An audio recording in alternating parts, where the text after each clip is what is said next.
नमस्कार दोस्तों, बहुत बहुत स्वागत है नई वीडियो में। आज की इस वीडियो में हम रीट मुख्य परीक्षा 2023 के को ध्यान में रखते हुए कुछ महत्वपूर्ण सवाल हल करेंगे, जो कि अधीनस्थ सेवा बोर्ड द्वारा कुछ पिछली परीक्षाओं में पूछे गए सवाल है। तो चलिए वीडियो को शुरू करते हैं। और वीडियो शुरू करने से पहले मैं आपको बहुत बहुत धन्यवाद देना चाहता हूँ 100 सब्सक्राइबर के लिए। Thank you so much for subscribing my channel. और इसी तरह से आपको रीट से रिलेटेड अच्छा कंटेंट मिलता रहेगा। इससे भी अच्छा कंटेंट प्रोवाइड करने की मैं कोशिश करूंगा। चलिए वीडियो को शुरू करते हैं। पहला सवाल है, अल्लाह जिल्लाई बाई का संबंध की पहचान किस क्षेत्र से रही है? ऑप्शन ए है लंगा गायन, ऑप्शन बी है मांड गायन, ऑप्शन सी है हवेली गायन, ऑप्शन डी है मांगणिया लोकगीत। तो इस सवाल का सही जवाब है ऑप्शन बी मांड गायन। दोस्तों, मांड गायन शैली मुख्यतः जैसलमेर और बीकानेर क्षेत्र में प्रसिद्ध है और अल्लाह जिल्लाई बाई का संबंध बीकानेर क्षेत्र से रहा है और 1982 में इनको इसी क्षेत्र में सराहनीय कार्य के लिए पद्म पुरस्कार से नवाजा गया था।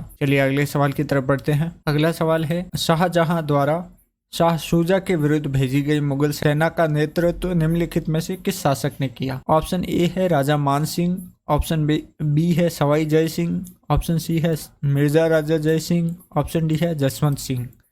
तो इस सवाल का सही जवाब है ऑप्शन बी मिर्जा राजा जय सिंह। दोस्तों, शाहजहां द्वारा अपने बेटे शुजा के खिलाफ जो सेना भेजी गई थी उसका नेतृत्व मिर्जा राजा जय सिंह ने किया था, जो कि आमेर के शासक थे। चलिए अगले सवाल की तरफ बढ़ते हैं। अगला सवाल है, सारंगपुर का युद्ध कब लड़ा गया था? ऑप्शन ए है 1437 ईस्वी में, ऑप्शन बी है 1443 ईस्वी में, ऑप्शन सी है 1517 ईस्वी में, ऑप्शन डी है 1428 ईस्वी में। तो इस सवाल का सही जवाब है ऑप्शन ए 1437 ईस्वी में। दोस्तों, ये युद्ध मेवाड़ के महाराणा कुंभा और मालवा के महमूद खिलजी के बीच लड़ा गया था, जिसमें महाराणा कुंभा की विजय हुई और इसी युद्ध की याद में उन्होंने कीर्ति स्तंभ का निर्माण करवाया, जिसका निर्माण काल है 1440 से लेकर 1448 ईस्वी। चलिए अगले सवाल की तरफ बढ़ते हैं। इसमें संरक्षित क्षेत्र और जिला दिया हुआ है और उनमें से जो सम्मिलित नहीं है वो हमको छांट के बताना है। ऑप्शन ए है सुंदा माता और जिला दिया हुआ है जालोर और सिरोही, ऑप्शन बी है गोगोड़ाव और जिला है नागौर, ऑप्शन सी है रोटू और जिला है नागौर, ऑप्शन डी है गुड्डा बिश्नोई और जिला है जयपुर। तो इस सवाल का सही जवाब है दोस्तों ऑप्शन डी गुड्डा बिश्नोई जयपुर। गुड्डा बिश्नोई जयपुर में नहीं है, ये जोधपुर में है और बाकी सारे सही है। यहाँ पे जो रोटू संरक्षित क्षेत्र है जो कि नागौर में है, ये सबसे छोटा संरक्षित क्षेत्र है और सबसे पहला जो संरक्षित क्षेत्र था कंजर्वेशन रिजर्व, उसका नाम था बीसलपुर कंजर्वेशन रिजर्व, जिस 2008 में घोषित किया गया था। और बाकी ये जो गोगोलाव में कंजर्वेशन रिजर्व है, ये कौन से जिले में, ये हर बार सवाल पूछा जाता है, तो अति महत्वपूर्ण है उस हिसाब। चलिए अगले सवाल की तरफ बढ़ते हैं। अगला सवाल है, अरावली की चोटियों का सही अवरोही क्रम बताना है। यहाँ पे डिसेंडिंग ऑर्डर यानी कि घटता हुआ क्रम बताना है हमें। तो ऑप्शन ए है अचलगढ़, जरगा, सिरोही और गुरु शिखर, ऑप्शन बी है गुरु शिखर, फिर शेर, फिर जरगा, फिर अचलगढ़, ऑप्शन सी है गुरु शिखर, फिर शेर, फिर अचलगढ़, फिर जरगा, और ऑप्शन डी है जरगा, फिर शेर, फिर अचलगढ़, फिर गुरु शिखर।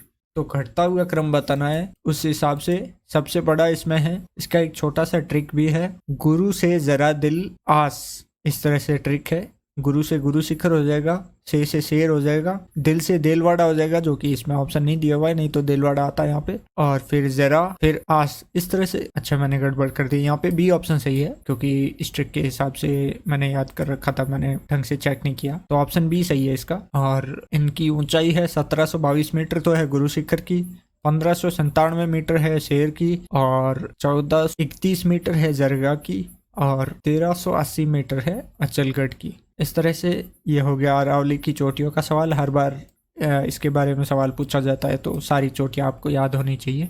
चलिए अगले सवाल की तरफ बढ़ते हैं। अगला सवाल है, दामना आभूषण स्त्रियां शरीर के किस भाग में पहनती है? ऑप्शन ए है कान, ऑप्शन बी है नाक, ऑप्शन सी है कमर, ऑप्शन डी है अंगुली। तो इस सवाल का सही जवाब है ऑप्शन डी अंगुली। दामना अंगुली में पहना जाता है। चलिए अगले सवाल की तरफ बढ़ते हैं। सवाल है कि मेवाड़ पुकार नामक 21 सूत्रीय मांग पत्र किसने तैयार किया था? ऑप्शन ए है हरिदेव जोशी ने, ऑप्शन बी है गोविंद गिरी ने, ऑप्शन सी है माणिक्य लाल वर्मा ने, ऑप्शन डी है मोतीलाल तेजावत ने। तो इस सवाल का सही जवाब है ऑप्शन डी मोतीलाल तेजावत। दोस्तों, इन्होंने जो आंदोलन चलाया था उसका नाम था एक ही आंदोलन या फिर लसाड़िया आंदोलन। उसी के अंतर्गत 21 सूत्रीय मांग पत्र रखा था मेवाड़ के महाराणा के समक्ष, लेकिन उन्होंने उस मांग पत्र को नहीं माना और फिर उस तरह से वो आंदोलन आगे बढ़ता रहा। चलिए अगले सवाल की तरफ बढ़ते हैं।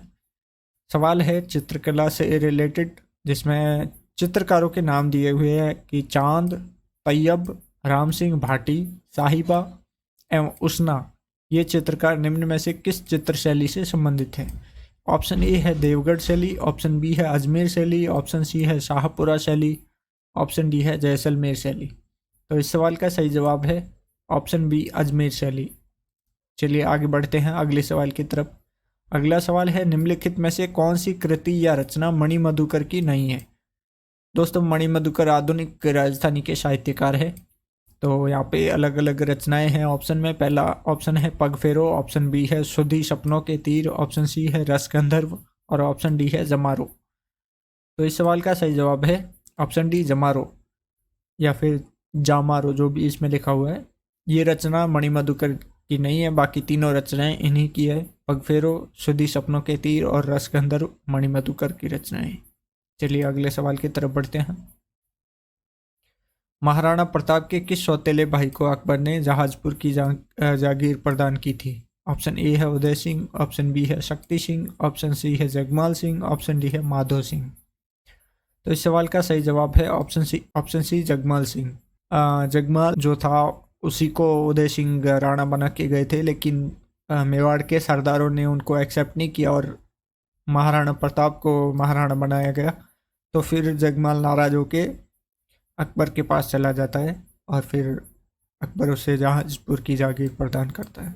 तो इस तरह से ये 10 अति महत्वपूर्ण सवाल थे जो कि RSM SSB के JN के पेपर में पूछे गए थे। उसी हिसाब से आगे भी ऐसे ही सवाल लेकर वीडियो बनाता रहूँगा।